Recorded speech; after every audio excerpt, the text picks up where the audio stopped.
manifestations and cultural issues around sexuality and sexual identity. That's been the area of my research, looking at the influence of more local ideas about gender and sexuality and how those relate to broader human rights framing of gender and sexuality issues. And my focus has been on young people in rural areas in South Africa and the kinds of creative ways that they have found to live their lives in spite of difficult circumstances. And I'm very glad that you raised that point about it's not just about victimhood and violence, that there's an enormous creativity and resilience that sometimes we can lose sight of by the nature of our work, which essentially is, certainly from a human rights point of view, focusing on abuses.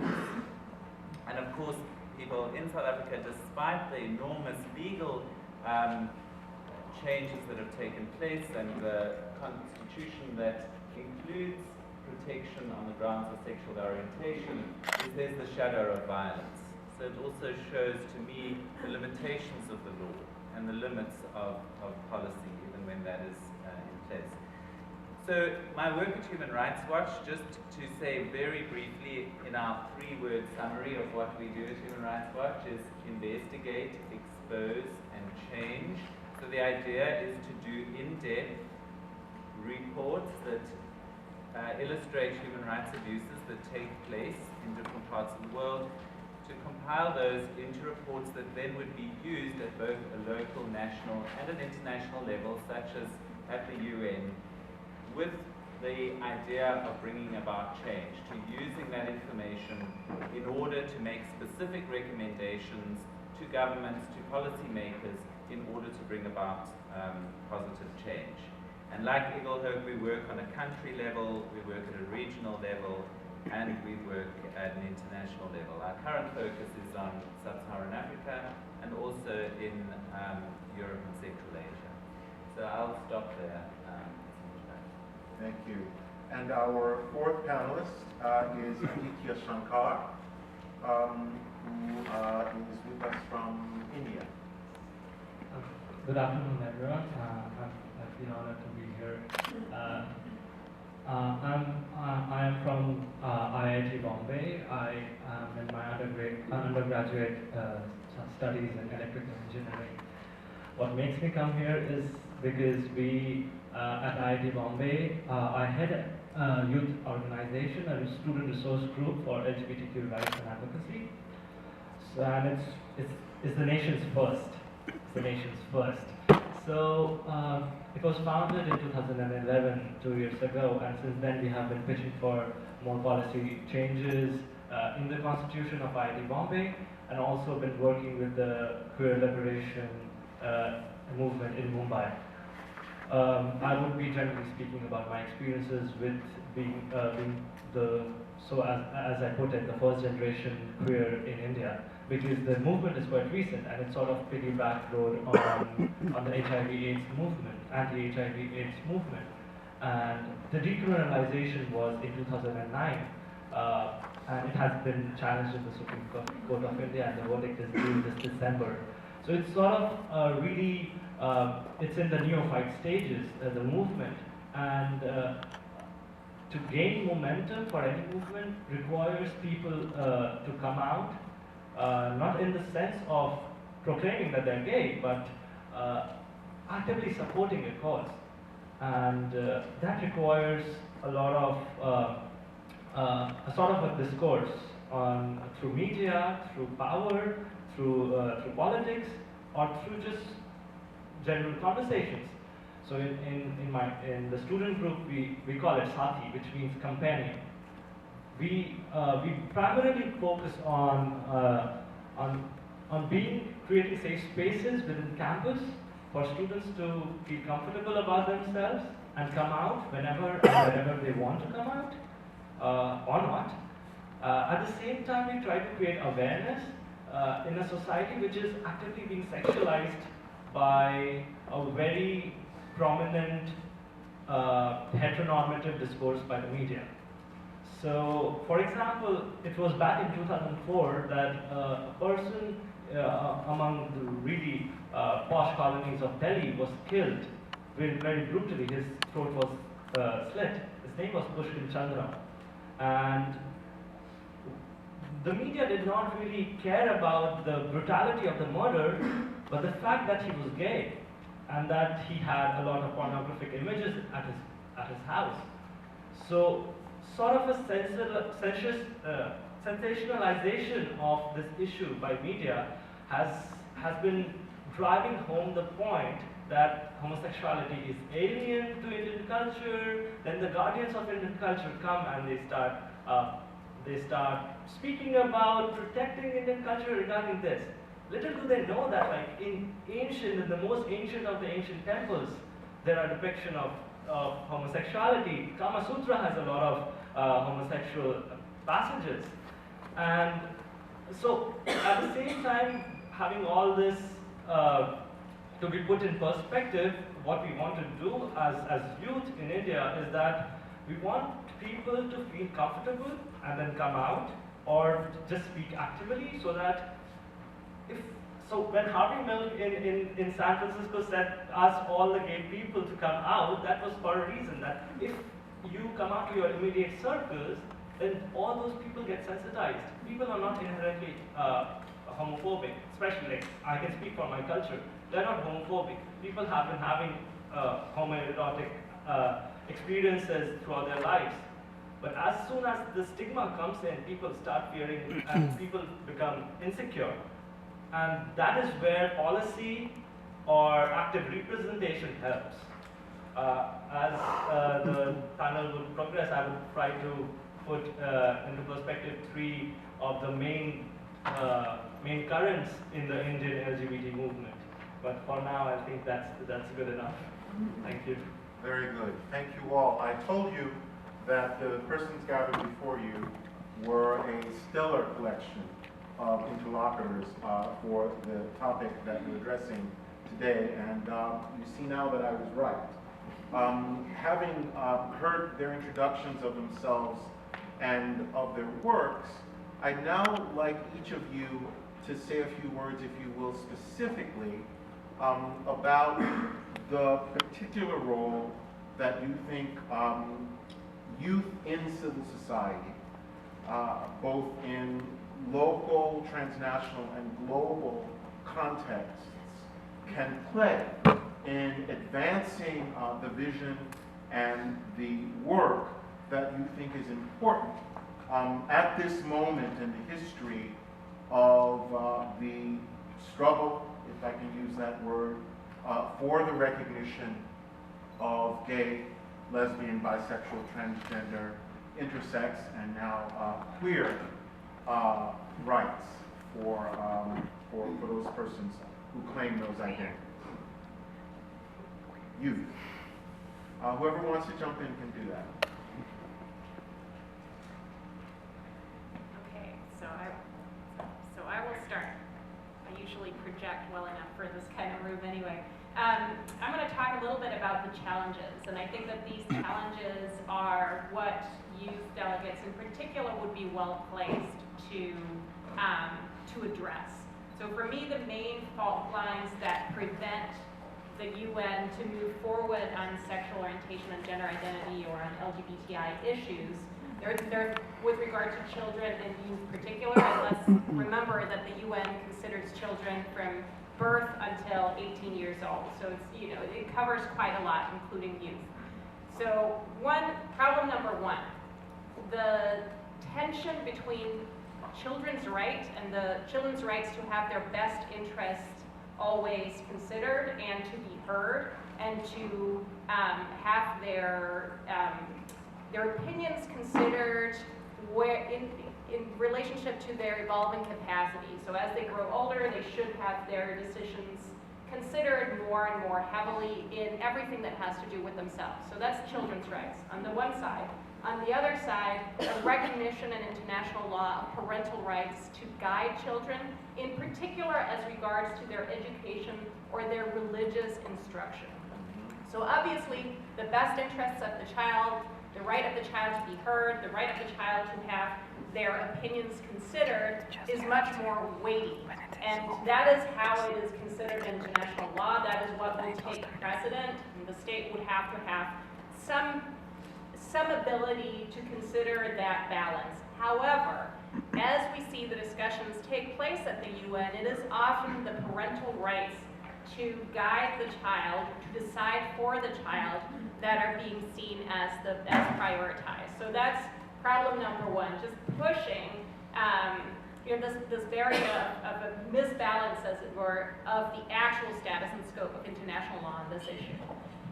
The second issue is this issue I talked about before with sexual empowerment, sexual rights, as opposed to the more violence against LGBTI populations. And I really think that we sort of need to move beyond, our right not to be beaten up, to a place where it's our right to be who we are, to say what we want to say within the confines of the right to freedom of expression, etc., and to do what we want to do with our bodies. And that goes for everybody. And I think that sort of de-isolates the movement for LGBTIQ issues and moves it into sort of, this is about all of us. When some people start being limited in the way they can use their bodies or express their bodies, then we will all be limited. And the last part, and that will have me quote Lady Gaga, which is not something I usually do in public, but it is this tension between even those of us who feel very strongly we're born this way, right? We know we're born this way. And then the discomfort that many people have with children's sexuality. Because if we are born this way, this means that if a child at 2, 4, 6 can know that they're straight, and we can assume that they're straight, it also means that that same child at 2, 4, 6 years old can know that they're not straight. And we need to be comfortable with this. And I think that this discomfort with children's sexuality is what really limits a lot of a franker conversation about sexual rights, sexuality rights, and gender identity in particular. Can I pick up there, because one of the things that I think is really important is even when we're looking at legal strategies, we tend to focus on laws that criminalize same-sex sexuality. But along the lines of what Marianne just said, it seems to me that we also, from the perspective of young people as well as LGBT issues, we need to be looking at age of consent laws. Because in fact, to the extent that we are terrified to think about young people as sexual beings, that takes form in age of consent laws. And age of consent laws end up being a barrier to a whole range of rights, if you will, right? So it means you can't necessarily get sexual and reproductive health care and services that you need. You can't get tested for HIV, etc., without the consent of your parents. So the UNDP led a process of something called the Global Commission on HIV and the Law last year, and in fact that commission came out with very strong recommendations focusing on young people, and in particular focusing on the ways in which age of consent legislation is a significant barrier to HIV response, but also to human rights in general. I wanted to say something else on what this means in terms of moving forward. UNDP has just recently developed a youth policy, and it deals with young people in three ways. So one is a population group as a stage of life group with particular concerns around education, employment, healthcare, etc. Secondly, as a civil society group, or what I would say as the potential as a social movement, although that's not the language that UNDP uses in its policy.